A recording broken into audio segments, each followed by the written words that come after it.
Hello guys, welcome back to my channel. അപ്പോൾ കുറേ നാളിന് ശേഷം പുതിയൊരു വീഡിയോ ആയിട്ട് വന്നിരിക്കുകയാണ്. ഇന്ന് നമ്മൾ ഉണ്ടാക്കാൻ പോകുന്നത് നമ്മുടെ കല്യാണി ചേച്ചിയുടെ സ്വന്തം കോവയ്ക്ക മെഴുക്കുവരട്ടിയാണ്. അപ്പം നമ്മൾ ചട്ടി വെച്ചിട്ടുണ്ട്. ചട്ടി ചൂടായി കഴിഞ്ഞപ്പോഴാണ് ഓർത്തത് കറിവേപ്പിലയില്ലെന്നുള്ള കാര്യം.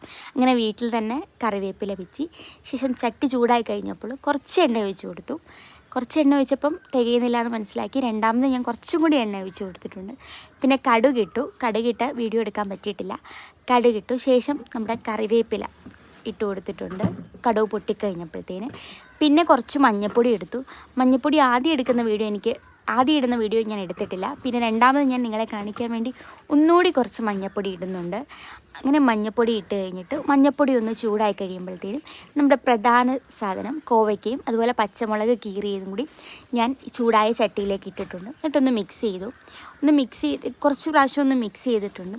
മിക്സ് ചെയ്തതിന് ശേഷം എനിക്ക് മനസ്സിലായത് മഞ്ഞൾപ്പൊടി കൂടിപ്പോയത്. ഞാനപ്പോൾ കുറച്ച് മുളക് പൊടി ഞാൻ അതിലേക്ക് ഇട്ടിട്ടുണ്ട്.